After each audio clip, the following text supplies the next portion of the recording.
ആലുവ മണപ്പുറം മഹാദേവ ക്ഷേത്രത്തിലെ ശിവരാത്രി കാഴ്ചകളാണ് നാം കാണുന്നത്. ഭക്തർ നിർമാല്യം തൊഴാൻ എത്തിക്കൊണ്ടിരിക്കുകയാണ്. ഒരറ്റത്ത് ഭഗവാന് ചാർത്താനുള്ള കൂവളമാലയും എരുക്കുമാലയും കെട്ടുന്നതും നമുക്ക് കാണാം. നിർവാണരൂപം വിഭും ത്യായഹം ബ്രഹ്മവേദസ്വരൂപം.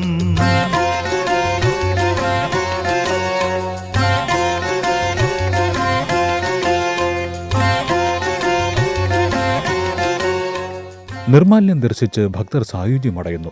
ഇനി ജലാഭിഷേകമാണ്. ഈ ശ്രീകോവിലിലെ ജലം പുറത്തേക്കൊഴുകുന്ന ദൃശ്യങ്ങളാണ് നമുക്ക് കാണാൻ സാധിക്കുന്നത്. ഗിരീശം കരാളം മഹാകാലകാലം കൃപാലം ഗുണാകാര സംസാര സാരം നധോരം. ദർശനത്തിനായി ഭക്തർ വന്നുകൊണ്ടിരിക്കുന്നു. ദർശന പുണ്യവും പ്രസാദം വാങ്ങലും എല്ലാമായി ഒരു ഭക്തി നിർഭര പ്രഭാത കാഴ്ചകളാണ് നമുക്ക് മുന്നിൽ നടന്നുകൊണ്ടിരിക്കുന്നത്. ഈ സമയം ഗണപതി ഹോമത്തിന്റെ ഒരുക്കങ്ങൾ നടക്കുന്നു. പ്രഭും പ്രാണനാഥം വിഭും വിശ്വനാഥം ജഗന്നാഥനാഥം സദാനന്ദഭാജം ഭവദ്ഭവ്യഭൂതേശ്വരം ഭൂതനാഥം ശിവം ശങ്കരം ശംഭുമീശാനമീഢേ. ഇവിടെ മറ്റൊരു പ്രതിഷ്ഠ നാഗദൈവങ്ങളാണ്. നന്ദി ഭഗവാനോട് കാര്യങ്ങൾ ഭക്തിനിർഭരമായി ചെവിയിൽ പറയുമ്പോൾ ആ കാര്യം നടക്കുമെന്ന വിശ്വാസത്തിൽ ആശ്വസിച്ച് ഭക്തർ തൊഴുന്ന കാഴ്ചയ്ക്കടുത്തായി തന്നെ ദേവസ്വം സ്റ്റാളിൽ നിന്ന് പൂജാ സാധനങ്ങളും കൂവളമാലയും മാലയ്ക്ക് മധ്യത്തിൽ ഒരു താമരപ്പൂവും കാണാം. ഈ സമയം ഗണപതി ഹോമം അവിടെ നടക്കുന്നു. അത് കഴിഞ്ഞ് നാം കാണുന്നത് ആലുവ പുഴയുടെ മധ്യത്തിലൂടെ ദർശനത്തിനായി വരുന്നവരെയും ദർശനം കഴിഞ്ഞ് മടങ്ങുന്നവരെയുമാണ്. കൂടെ ഉദിച്ചു നിൽക്കുന്ന സൂര്യഭഗവാനും. ഇവിടുത്തെ ഐതിഹ്യം എന്താണെന്ന് വെച്ചാൽ ഇത് വില്ലുവങ്കലത്ത് സ്വാമിമാർക്ക് ദർശനം കൊടുത്തതായിട്ടാണ് പറയുക. വില്ലുവങ്കലത്ത് സ്വാമിമാർ അങ്ങോട്ട് അനന്തങ്കാട് അന്വേഷിച്ച് പോകുന്ന വഴിക്ക് ഇതിലേ പോയപ്പോൾ ഇവിടെ ശിവസാന്നിധ്യം കാണുകയും ശിവൻ്റെ ജഡയായിട്ടാണ് മൊത്തം കാണുന്നത്. അപ്പോൾ ശിവസാന്നിധ്യം കണ്ടെടുത്ത് മുട്ടുകുത്തി ഒന്ന് തൊഴുതു എന്നാണ് സങ്കല്പം പറയുക.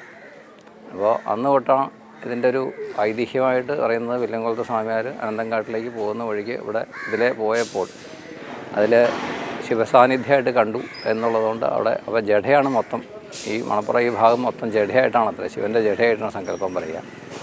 അപ്പോൾ ആ ജഡയിൽ മുട്ടുകുത്തി ഒന്ന് ഈ സങ്കല്പസ്ഥാനത്ത് ഇപ്പോഴത്തെ ഈ കാണുന്ന ആ സങ്കല്പസ്ഥാനത്ത് ഒരു കൈകൊണ്ട് മണലാണ് അത്രേ അപ്പോഴത്തെ ശിവലിംഗം. അപ്പോൾ അതിൻ്റെ കൈകൊണ്ട് ആ മണൽ കൂട്ടി വെച്ചു എന്നാണ്.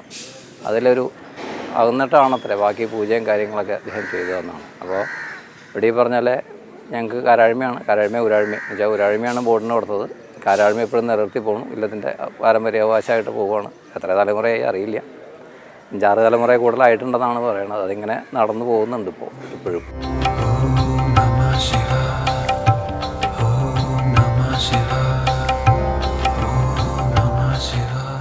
ബലിതർപ്പണത്തിന് പ്രാധാന്യം വരാനുള്ള കാരണം ജഡായുവിൻ്റെ ശേഷക്രിയ ഇവിടെ ചെയ്തെന്നൊരു സങ്കല്പമുണ്ട്. അപ്പോൾ ജഡായുവിൻ്റെ ശേഷക്രിയ ചെയ്തുകൊണ്ട് ശ്രീരാമൻ ഇവിടെ ചെയ്തുകൊണ്ട് അതിനൊരു പ്രാധാന്യം ബലിക്രിയയ്ക്ക് പ്രാധാന്യം ഉണ്ടെന്നാണ് പറയുക. അതാണ് അവിടെ ഡെയിലി ബലിതർപ്പണം ഡെയിലി ഉണ്ട് ഇവിടെ. അത് രാവിലെ ഒരു 5:30-6 മണിക്ക് തുടങ്ങിക്കഴിഞ്ഞാൽ ഒരു 10-11 മണി വരെ ഡെയിലി ഉണ്ട്. പിന്നെ വിശേഷാലായിട്ട് കുംഭവാവ്, കർക്കിടകവാവ്, തുലാവാവ്, വൈശാഖവാവ് അങ്ങനെ അമാവാസികളിൽ പ്രാധാന്യമുള്ള വാസിനൊക്കെ തിരക്കുകളുണ്ടാവും.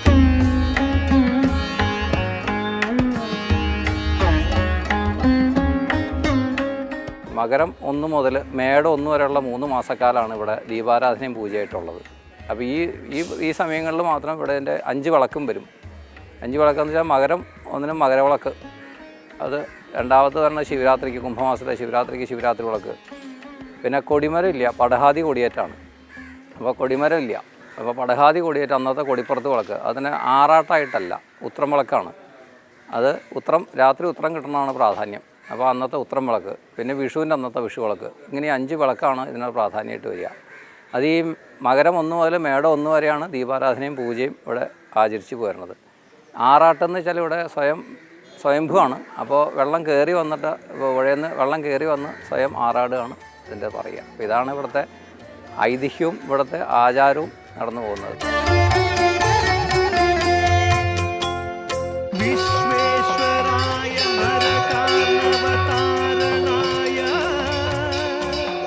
കർണാമൃതായ ശശിശേഖരധാരണായ കർപ്പൂരകാന്തിധവള मंगलाय जडाधराय दारिद्र्य दुःखदहनाय नमः शिवाय गौरी प्रियाय रजनीशकलाधराय. നട തുറക്കുകയായി ആത്മനിർവൃതിയോടെ ഭക്തർ ദീപം തൊട്ടുതൊഴുന്നു. ഇത് ആലുവ മണപ്പുറം ശിവരാത്രി കാഴ്ചകൾ. गंगाधराय गजराज विमर्दनाय